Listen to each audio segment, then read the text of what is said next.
Gustav. Yep. Are you ready? Are you ready to invest in Greece? I'm seeing the tax incentives. Swedish corporate tax is about the same. Swedish corporate tax is about the same, but dividends tax is, I think, anywhere between 20 to 50%. And social security tax for employees, I think we're at 31.4% right now. So yeah, and the highest tax bracket in Sweden is 55% for personal income.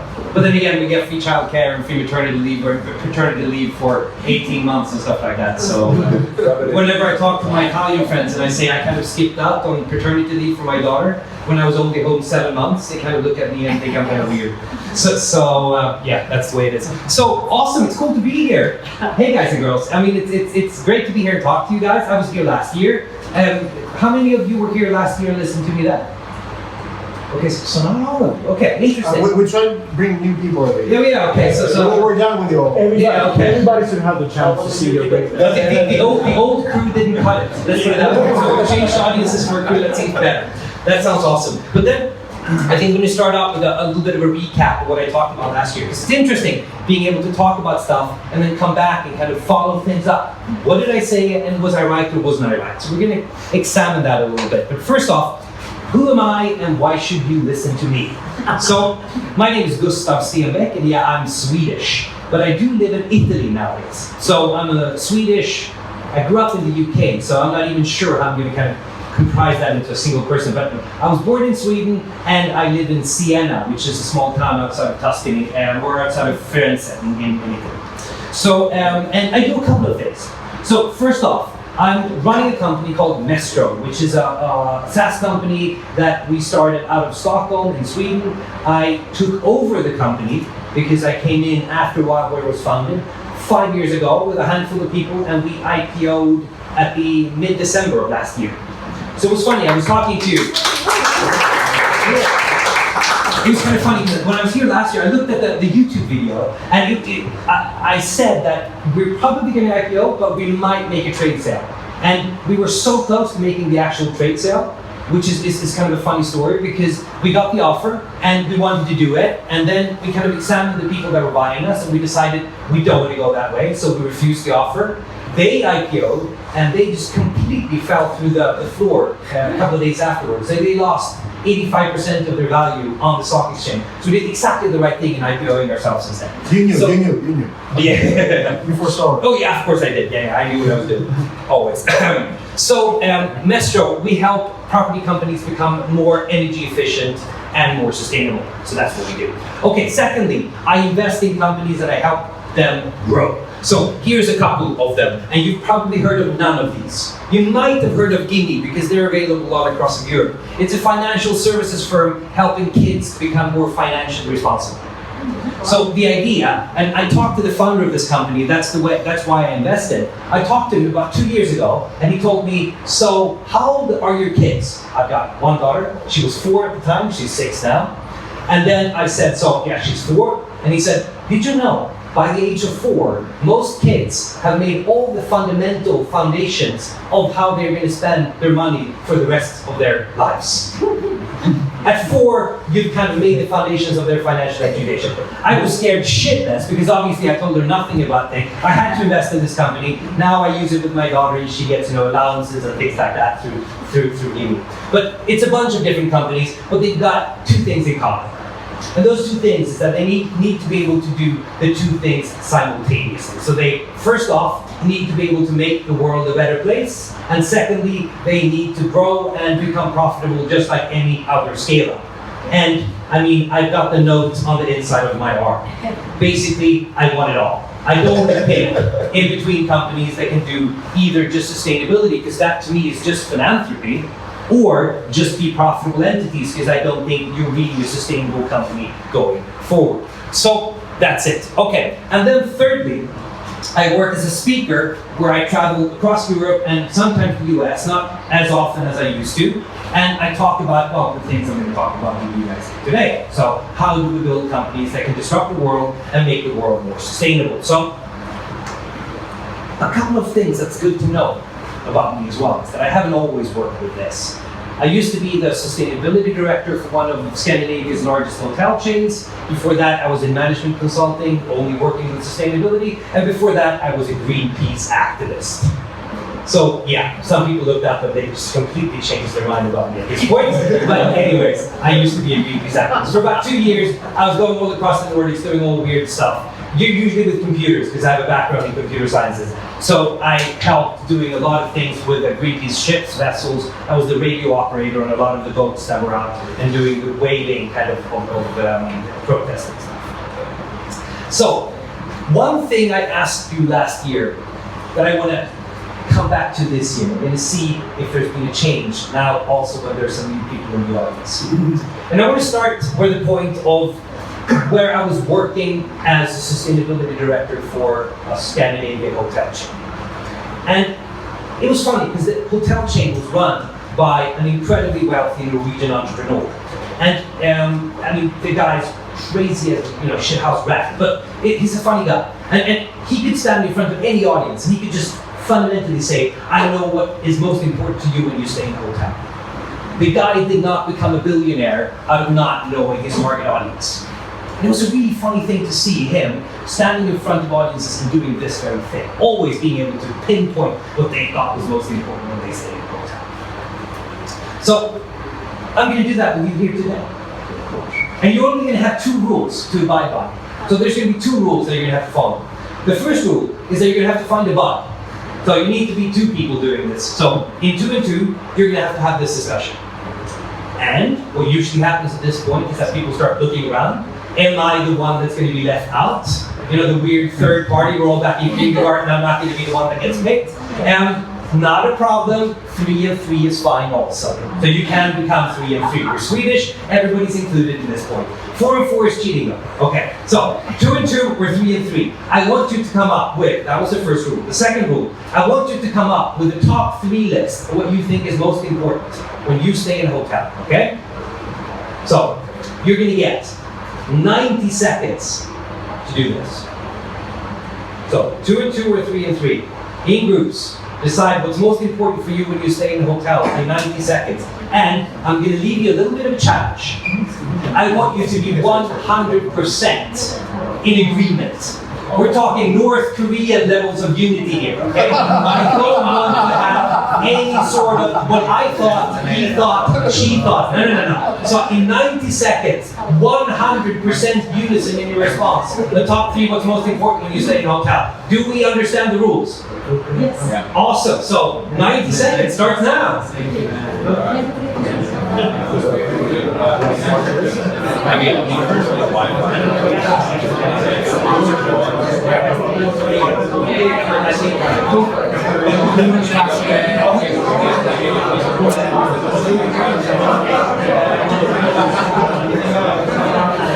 I quite frequently speak in Finland, and I would like to say that the Finns are probably the most clammed up people we have in Europe. Getting a Finnish audience to laugh is nigh on impossible. Hey, actually, there's a funny story about that. And I was a friend of mine. He was giving a speech in Finland, and he was in front of a bunch of people in suits and ties, and he got absolutely 0 crowd response. And he was working his ass off. And the guy was just trying to get more and more people involved, and he ended up kind of singling somebody out in the audience. And he was like, so, my friend, how are you thinking? And he's like, really? And the guy didn't answer his questions at all. So he's like, okay, going even closer. He tried even more. The guy crossed his arms and he said, you talk, I pay. So, yeah, Finns, gotta love it. Okay, anyways. So, but you guys seem to have no problem talking to each other. So, was it hard to reach a decision on your top 3? Yes. Yes. Let's put it this way. Did you reach? What you mean hard? Okay. So the question is then the first one. Did you reach the top 3?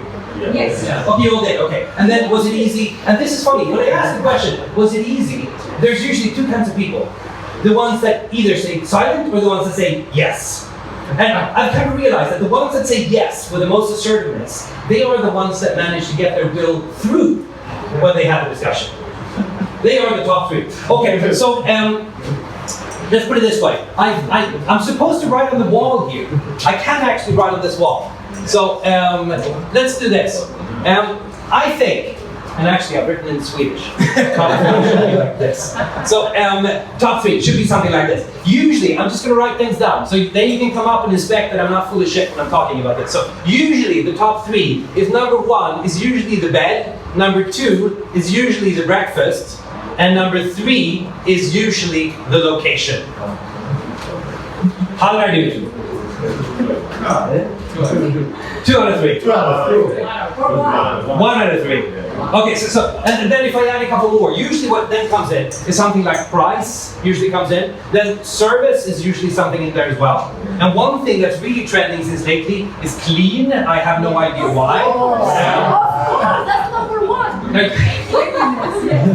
And this is kind of funny, and I'm surely I talked about this last year, where I said that cleanliness, having talked about this with more than 7,000 hotel guests, I know that clean was never in the top 5 and usually not in the top 10. So I have no idea the quality of hotels that you were staying in when you say clean.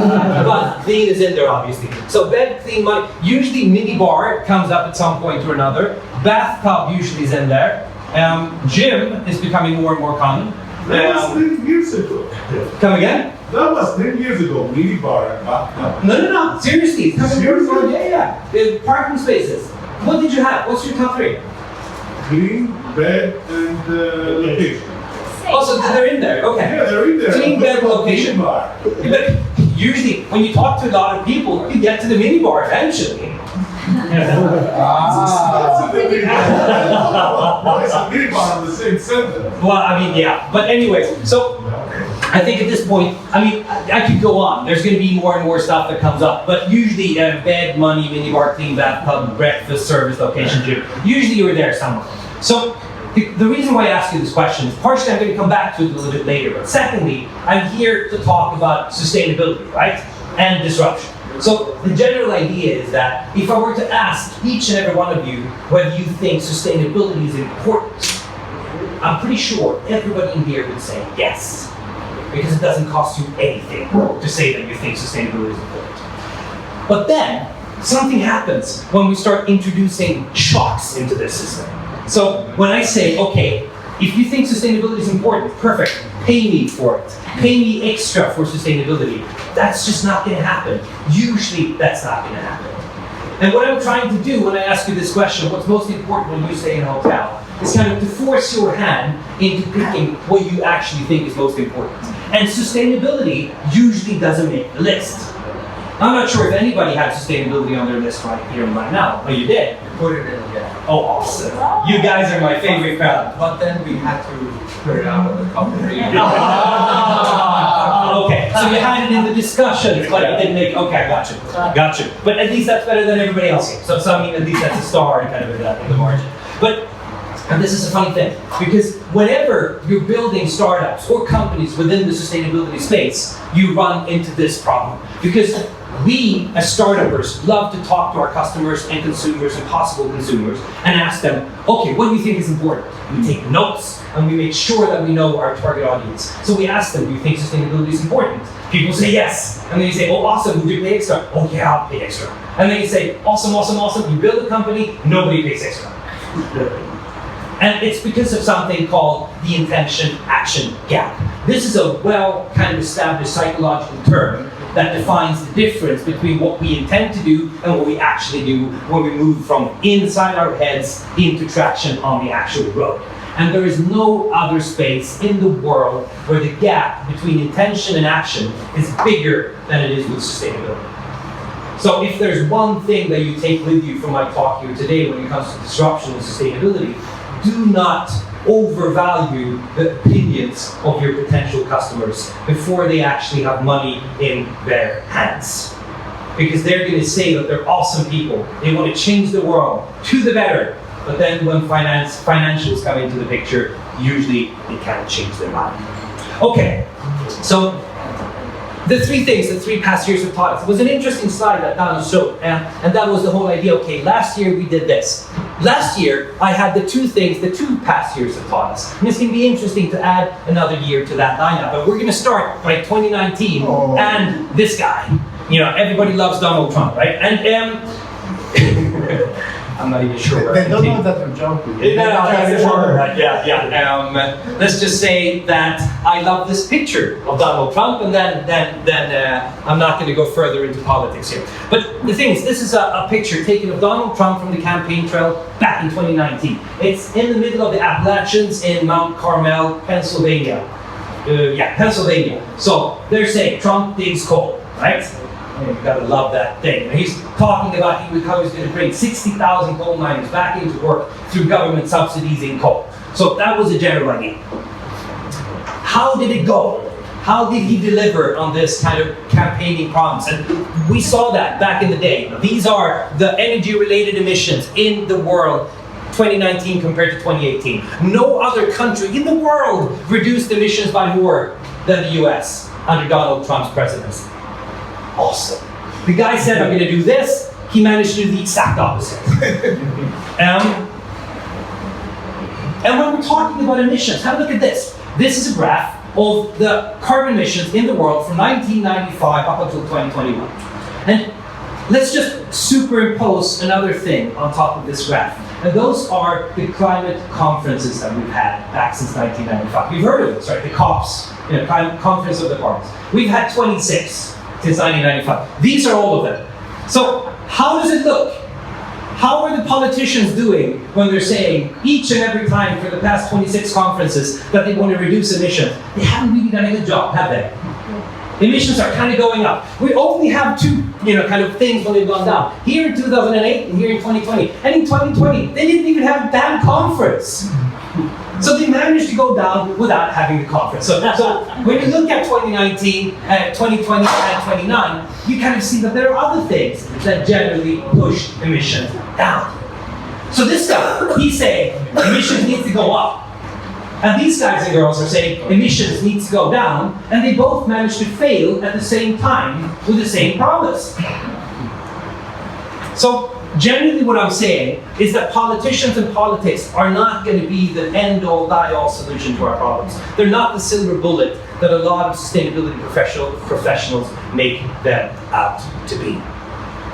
And when we're looking at the COVID effect, and this is very well studied now, you can kind of see how much emission reductions we managed to reach due to COVID back in 2020. And these are the actual statistics. You can see that the US had a huge drop in 12.9%, whilst China had a much smaller drop at 1.4%, but the global emission reductions in 2020 compared to 2019 is 6.4%. Total emissions, true. 6.4%. I mean, why aren't we celebrating that more? It's a world record. We've never, ever reduced emissions by more in the history of man. It's an amazing win, and yet it's gone pretty much silent. And, well, it's quite easy to know what's gone silent. Partially, we had a COVID pandemic that we had bigger problems. But partially, 6.4% is not enough, right? We know in order to stay below 1.5 to 2 degrees warming, we need to stay below 70% when it comes to emission reductions. 70%. So 2020 managed to reduce our emissions by about 1/10 of what we need in this decade. 70% by 2030, that's the goal. 2020, we reduced by 6.4%. Good. First year, check. So all we need now is another COVID pandemic for each of the remaining years of this decade, and we're golden, right? We're going to need that. Well, that would suck, wouldn't it? For a lot of reasons. And we'd need another COVID pandemic without the former one actually letting go. And now we're in 2022, and we don't have COVID-20, we don't have COVID-2021, so we're kind of lacking already. So, well, that kind of means that we can't save our way out of the crisis, right? Everybody in sustainability that is pushing the idea of saying that we need to save our way out of this, they're pushing the wrong agenda. Because we've tried that in COVID 2020, and we saw what happened. We're not going to be able to keep that pace up for an entire decade. It's just not going to work. But then, let's add in 2021. And that is the spike at the end. So you saw that we reduced emissions by 6.4% in 2020, world record. And then we have a world record bounce back in 2021. So we're back to all-time high global emission which means that business as usual is not a viable way forward. So then, what is? And that's what we're going to look a little bit at today. And we're going to start off by actually talking about the theme of this conference. So what we know is that sustainability and the effects of various sustainability-related problems are making the world ripe for disruption. And we're going to look at this from a very specific point of view and look at how disruption can actually work within a very specific field. And we're going to start here. When does disruption happen? And this is so logical for people working in tech, is that you need to replace something with something better. But if you're working in sustainability, a lot of people think, well, we need to do something worse. And people just need to accept it. And they need to eat their sour medicine, and that's just the way of the world. And that just doesn't really work. So let's look at how a specific industry is looking to do disruption more sustainable. And we're going to start here. How do you shower? So the question is, for how long do you shower? Have you ever kept scores? Have you actually started a timer outside of the shower, gone in, showered, and then come out and then stopped it and kind of looked at for how long have I showered? Oh, you have? So, okay, then of course I'm wondering, what are the scores? So my scores are very high, but my best friend is working in a sustainability company, so it's always trying to force me lower down my okay. time. So that's. Okay, so you're saying that you're getting better, and then of course the question is, from where are you getting better? For how long is the standard shower for you, my friend? Don't want to say. You don't want to say. Okay. So the number is high. I'm getting better. I'm going to let you off the hook by saying, I was talking in front of a bunch of people not too long ago. I think it was like 200, 300, 400 people. And then I asked this question, and then there's a girl up front. She clearly doesn't want to be asked this question. And I do the same thing with her as I did with you. I see that you don't want to be asked the question. I ask her the question, for how long do you shower? And she looks at me and she's like, oh my God, I don't want to answer. And I was like, oh, you do have to answer. And then she answers, well, I'm pretty sure I'm not going to get in and out anywhere below 45 minutes. 45 minutes. 45 minutes, that's what she showered every day. Does that seem like a lot or a little to you? I don't. Okay, the water Okay, is good. running for 45 minutes or just the whole process? No. She showered for 45 minutes straight. Everybody looked at her up front like she was, kind of a pariah all of a sudden. But so I kind of screwed things up for her a bit. But anyway, if you shower for 45 minutes, you deserve to be screwed up. Okay. So the question is then, okay, 45 minutes is lots. Let's cut that down by a third. Let's say 15 minutes. Is that a lot or is that standard? It's still a lot. Okay, let's cut that down by half again. So 7.5 minutes. Is that a lot? What? 7.5 minutes. Okay, now we're getting, okay, 7.5, now we're getting, so 5, if I'd say 5 minutes, most people would feel comfortable, they can get in and out in 5 minutes. It's a shower. It's a shower, it's not a bath. Oh yeah, that makes sense. Having worked in the hospitality industry, I know what the average hotel shower is. We've timed people. Not actually, we can time them by usage in the shower, not by filming them in the shower. And I know that the average shower in the hotels industry is 12 minutes. 12. That's your standard if you stay at home. So then what's interesting? How do you become better? There's a couple of options here. First one, I make you shower shorter. I shame you into showering shorter. I put up, kind of signs in the hotels or at home, and I make sure that you don't shower for 12, you shower for 9 minutes instead. That usually isn't very successful. People generally don't like being told for how long they are allowed to shower. So the other option is to install energy-saving shower head. Have you tried that at home? Yes. Do you have energy-saving shower heads? Yes. Oh, you don't? Probably yes. How does that work? Well, it's interesting. There's a couple of different options here. In Sweden, we suck at water conservation. If you look at how much water we use per person per day in Sweden, we average about 180 liters per person per day for private use. If you compare that to Greece, which is top 3 in Europe, you guys use about 105 to 110 liters per person per day. So you're significantly better than Swedes.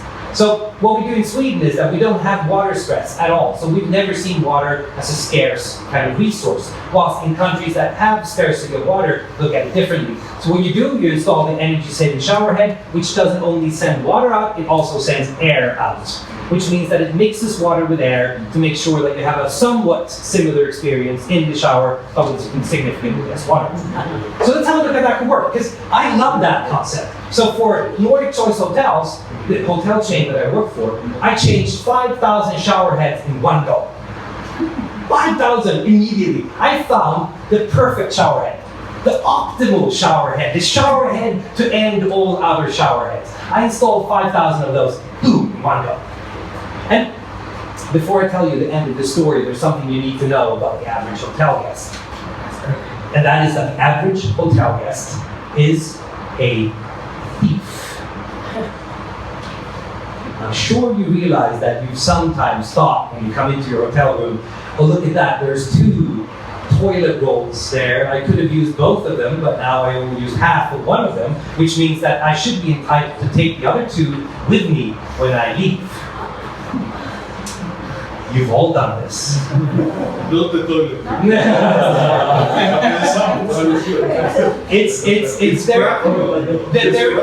There is a reason why Friends actually devoted an entire episode to this, and that is because everything that is not physically connected to the hotel gets feet and gets lost. I used to work in housekeeping for hotels, when I was working with Choice, and there's a reason why there's light bulbs on the trolley of the cleaning crew. And that is because it regularly happens that people unscrew all the light bulbs in the entire hotel room and take them with them when they leave. There's a reason why there are batteries on the housekeeping cart, and that's because customers always regularly takes out the little lid for the remote control for the TV and takes the batteries with them when they leave. Expensive for a hotel. That's what happens. Look at it. I mean, the next time you see a housekeeping cart, you're going to see a wealth of batteries. That is one of the reasons why. Even in expensive hotels. Oh yes, even it's worse than expensive hotels. Yeah. Everything gets lost. I mean, next time, feel the art that's hung on the wall. It's going to be bolted to the wall, and that's because otherwise somebody's going to think, oh, it's not connected to the hotel, then it's mine, and then they're going to take it with them. So what happened then? I installed 5,000 energy-saving shower heads. Not a single one got stolen. Not one. What does this tell us about the shower head? They didn't understand. They hated it! And there was a problem with this shower head, and that was that my perfect, awesome shower head had one design flaw, and that was that you did not get wet when you stood underneath it. If I only could fix that, it would have been the perfect shower head. So after this, people asked me, why didn't you try it? People couldn't wash their hair in that shower head. I tried it. I can wash my hair in that shower head. It was never a problem. So in that sense, I tried it, it sucked, and then innovation kind of started. And the first step of innovation was a US company called Mbriyo. And they released a shower called, well, it's actually called the Mbriyo shower. And they released it about 5 to 6 years ago. And it's a really cool shower head idea. You're gonna see a video of this. Let's see if you like this shower head. This is the Mbriyo shower. The shower hasn't changed much in over 100 years. It's mostly just a pipe and gravity, and a lot of waste. A startup called Mbriyo has one idea: to cut water waste by 70%. The challenge was to split droplets into even tinier droplets, while still keeping the water and surrounding space warm. What we're doing essentially is atomizing water, and so we're creating millions of tiny little droplets that create a surface area that's about 100 times greater than that of a regular shower. And so it creates this immersive and enveloping experience of water. And the water savings was the key component. That's why we started working on this. And then we realized that if you're gonna save water in a shower, it also has to be as good, if not a better experience. The $400 device is one of the most, if not the most, unique shower heads on the market. And that's because it works unlike any shower head. I tried out a Mbriyo shower, and it's different. Instead of pounding droplets like in a normal shower, it's almost like stepping into a warm fog or a mist. It's really airy, but it works. And yes, you can wash your hair. Okay, so that's the Mbriyo shower head. 70% water savings. She ends up by saying, yes, you can wash your hair. As it turned out, they thought, okay, realized that was the unique selling point, so they actually partnered up with this guy. This is the most masculine man I've ever seen in my life, with the most masculine name. His name is Brock O'Hearn. His claim to fame is for popularizing the man bun. Okay. Anyways, Rocco Hearn, he partnered up with Nebbia and he pushed this shower head. And not even Brock could keep this kind of reviews from coming up on YouTube. People generally did not really like this shower. Okay, so that was the first step in trying to innovate the shower. Then, now there's a new company on the block. And this company is a Swedish company called Orbital Systems. And I'm going to show you their solution to this. It's actually called something really, really cool, but I'm not going to call it that. I call it the don't pee in the shower system. Yeah, okay? And you're going to realize why. So this is the don't pee in the shower system. Closed loop shower system. The interior is a cleverly designed recycling system, a kind of miniature wastewater treatment plant. The water flows from the pipe into the shower head.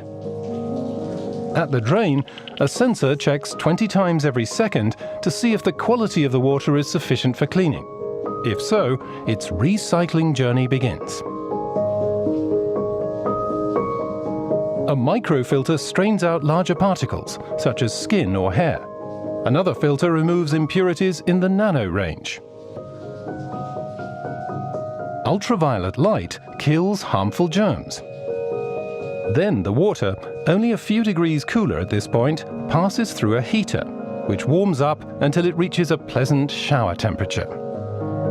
Purified in real time, the water is now even cleaner than that in normal taps and is ready for the next shower, again and again.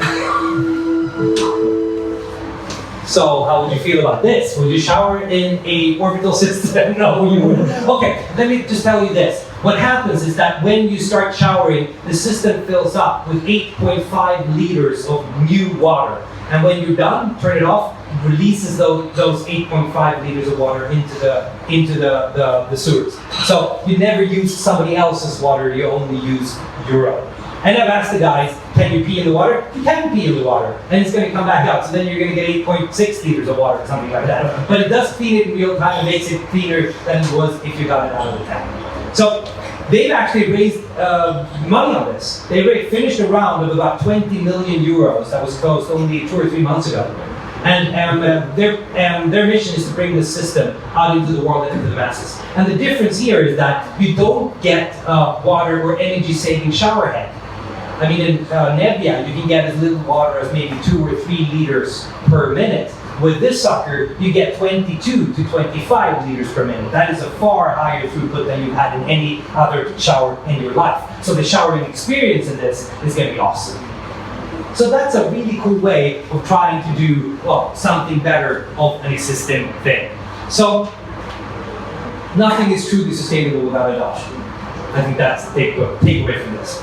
Okay, so with disruption then obviously comes reevaluation. And this is something I talk about a lot when it comes to sustainability. And it's not always as easy just saying, we just replaced a regular burger with an Impossible Burger. And even though I think it's a no-brainer, well, obviously Mitch McConnell didn't. I mean, for the Republican National Committee or Congress, he said that Democrats are threatening to take away your police, your guns, and your hamburgers.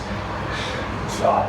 Anyways, I think you're safe with your burgers regardless, but some things are kind of a little bit more difficult to kind of give up. I mean, what would it take you to actually stop flying? I think that's a higher threshold than to just say, I'm just not going to have a regular burger and replace that with an Impossible instead. And I think this is one of the things that's going to be interesting to reevaluate. And one company is trying to do that right now, and that's a company called Airlander. This is the world's biggest airship there is. Actually, the world's biggest aircraft there is. It's 91 meters long, and it goes by the colloquial name, the Flying Bum. So basically, you're flying in the sky in the shape of an S. Maybe you don't see it right now. Let me show you this picture. Now you see it. So this is the Flying Bum, the world's largest airship. And it's kind of interesting because it's not going to go faster. It's not going to compete with an airplane on an airplane's kind of turf. But what it is going to do, it's going to do something completely new.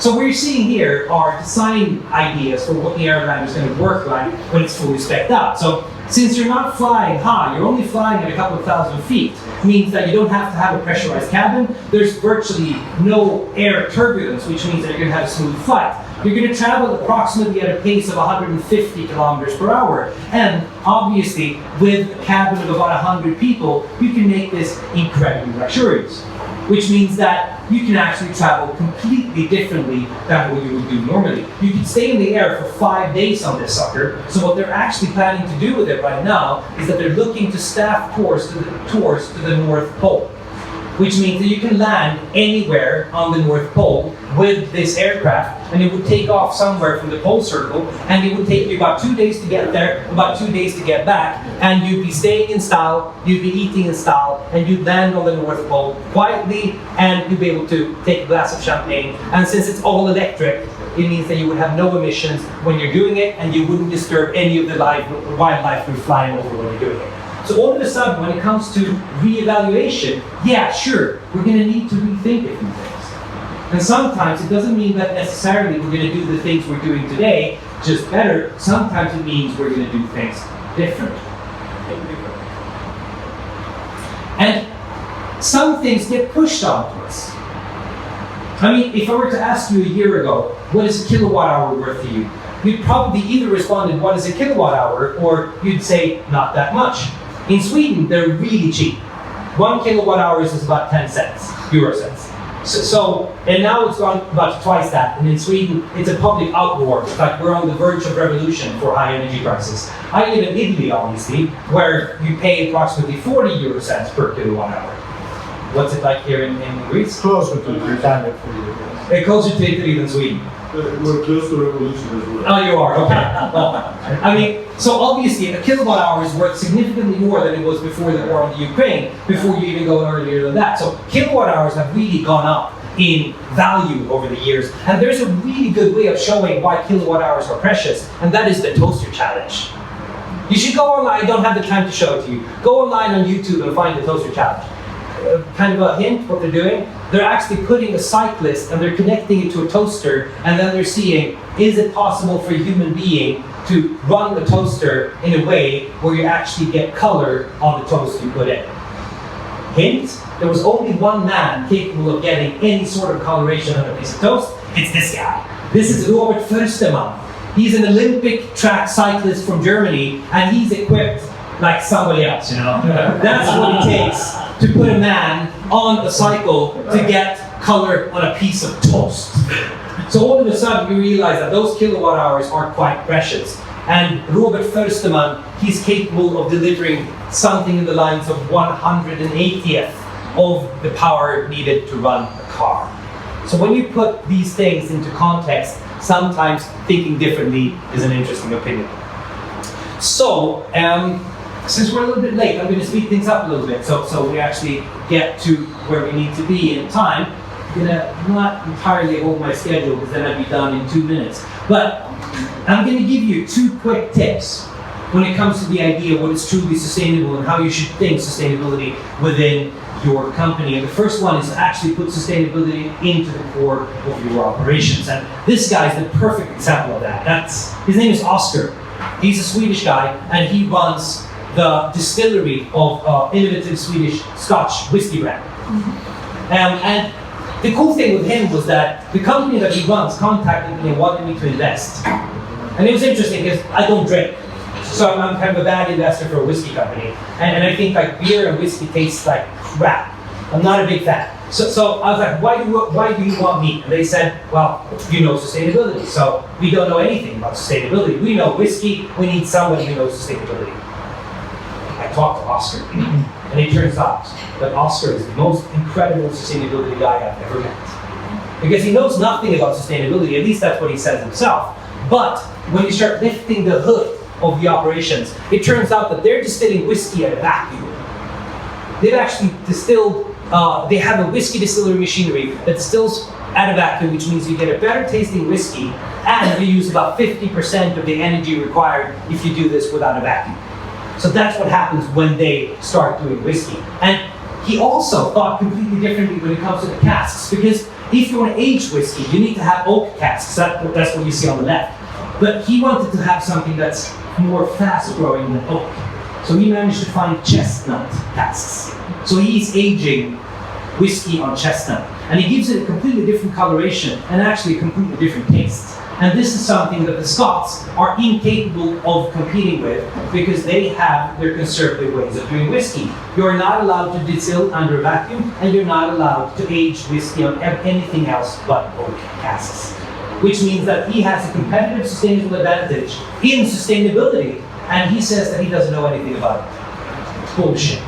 This guy knows everything that you need to know about sustainability. He just doesn't have all the certifications and the policies and the sustainability managers, but those aren't really needed when you want to build sustainability-based startups. You need people that know the product, and you need people that are interested in sustainability. The point you're making is that they're wanting to taste better. It's going to be. And it's funny when it comes to the companies that are saying, does it taste better? Of course, there's consumers that are just saying, I don't like chestnut whiskey, but it's a completely different flavor. He's innovating in this space whilst doing it with sustainability. It also means lower cost. Lower cost, because that's the cool thing with distilling under vacuum. And it's kind of, if you make a cup of coffee, you want to have high enough temperature, but you don't want to have too high enough temperature to distill coffee. This is the same basic idea. So the whole thing with distilling under lower temperatures means just you do get a better taste. So both of these things he kind of built with the idea of being able to know what he knows about distilling good whiskey, but he also had a mindset of how do I make it more sustainable. So with them, they don't really talk sustainability in the sense that we're certified or anything like that, because they're not. He just talks about how they make better whiskey.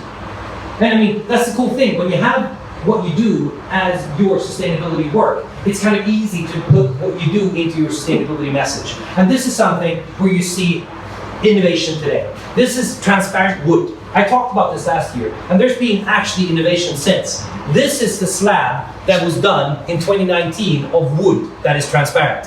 This is 2020, the year afterwards, and it's temperature regulated, which means that at higher temperature it goes a little bit less translucent, and at lower temperatures it goes a little bit more translucent, so it's actually heat regulating as well. And this is a slab they put out only 6 months ago of pretty much perfectly transparent wood. So the idea behind this is that why would you want to put glass in windows? Because glass has lower insulating properties. It's worse at keeping heat out, or actually in Sweden, heat in. But anyway, it's worse at actually regulating temperature than glass, which than wood. So, and there's other inherent problems with having glass windows. Is that if you're like me and you don't know how to basically cut glass, because it's quite a complex kind of thing, anybody can cut wood. So if you want to put something into the facade of your house, why wouldn't you buy a transparent pane of wood and saw it into the correct dimensions before inserting it into the facade, making a better solution than that today? And it doesn't matter if you're kicking the soccer ball at the wooden part or the window part, because both of them are going to be made out of wood and they're going to be equally as crash resistant. And we're seeing French companies innovating within touch screens. This is something that's being used as a trial for cars, but it's actually being put out by Bang & Olufsen, the Danish speaker and hi-fi manufacturer, to make wood panels touch sensitive.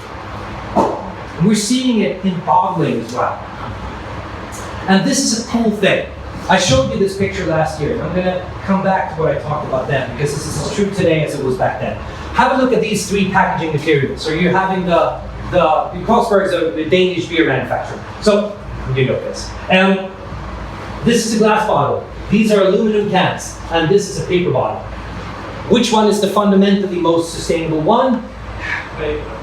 Paper it is. I mean, on an LCA level, so life cycle analysis level, paper is the best one. And this is a purely 100% paper product, which means that unlike the Tetra Paks that you have your milk or your yogurt or whatever you have in today, they're paper on the outside, but they're plastic and aluminum on the inside.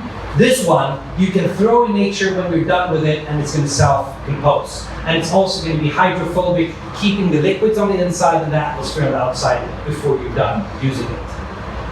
So the question is, why is that bottle not transparent? Because we know we can make transparent wood, right? I mean, we've shown it in several different applications.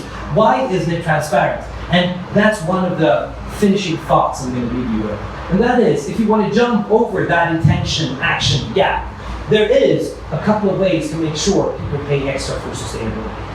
And the reason why it's not transparent is because they know that we're willing to jump the intention-action gap where we can show something off. I want to be able to show somebody a talking point of why I am fundamentally more sustainable than you. There is a reason why it says, this shoe alone will not save the planet on my sneakers. And that's because I want to show you off that I'm wearing more environmentally conscious sneakers than you are. Hopefully. So, if we can show something off, that intention-action gap all of a sudden shrinks together. So you always, always, always have to think when it comes to sustainability, how do I make sustainability the talking points of my company, either as the product itself, or as the brand, or as the message? Because when I can, people are not only willing to jump that intention-action gap for me, they're willing to talk about my product in the sense where I become more sustainable talking about it. So, what do we take with us? And the problem I have today is that obviously it's a full day with a lot of really intelligent people talking. So I'm going to get completely washed out in all the intelligent things that are going to get said here today. So I'm going to give you 3 basic talking points that I think would be a good idea to take with you when you leave. So the first one, beware of the freaking gap. I mean, the intention-action gap is there, it's real. Think about that. And whenever you talk about your customers when it comes to sustainability, know that they're answering what they think you want to hear, not what they actually think. What they actually think is only actually outlined when they've got money in their hands. Okay, so the intention-action gap is real. It is going to shrink naturally over the years, but in 2022, it's still a very real gap, and you're going to fall face in, face first, unless you're aware of it.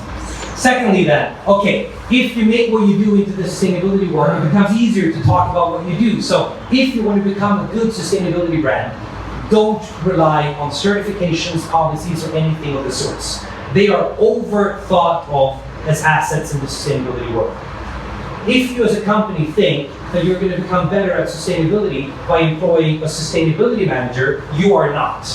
You're going to become better at sustainability reporting. That's what a sustainability manager does. You're not going to become better at sustainability. How do you become better at sustainability? That is by integrating product knowledge with sustainability. Like Oscar at the whiskey brand. That's what he did so successfully. He knows how to make the product. He thinks sustainability is interesting. He's combined those two into the perfect mix, and that makes their whiskey brand fundamentally more sustainable than the competition. And thirdly, well, if nothing is more sustainable without adoption, well, then the key to adoption is being better. Well, that's what we talked about, right? You're just going to have to be way better. For many, many things, you're not going to be able to push a product and tell your customers, you're going to have to pick up the difference between my worst product and this better, unsustainable product. And if you can't do both, I would just say you're doing lazy product development. There is no other space in the world where we're expecting our customers to accept the worst products in the face of whatever I think suits my agenda at the time. There's no other space in the world. But with sustainability, for some reason, we think this is a viable option going forward. So, there are 2 things you have to think about here. One is nothing is sustainable without scale. You have to get adoption, you have to get scale. Otherwise, you have a hobby project. If you want to change the world, you need scale. And to get scale, you need adoption. And to get adoption, you just need to be brain better. So that's where you need to start. So, if you want to get a hold of me, I'm available on every social media ever invented by Silicon Valley. I'm pretty sure. I mean, it's Come again? No. No, these are just a few. Okay, let's put it this way. Let's meet on House Party. Let's meet on Marco Polo. I have no idea. Let's pick one. Let's pick one another. Pinterest, of course. Of course one. I'm not on TikTok, but that's not Silicon Valley. No, but these are the easiest ones. It's like Twitter, Facebook, Instagram, Snapchat. Those are the easiest ones. I have a YouTube channel that I intend to start spending a little bit more time with. But what I basically do online is I like to look at companies and look at how sustainable they fundamentally are. And that is something I find really interesting. Looking at big corporations and seeing how they can become better. So, boom, that's it. I hope you had a good time. I have. Thank you.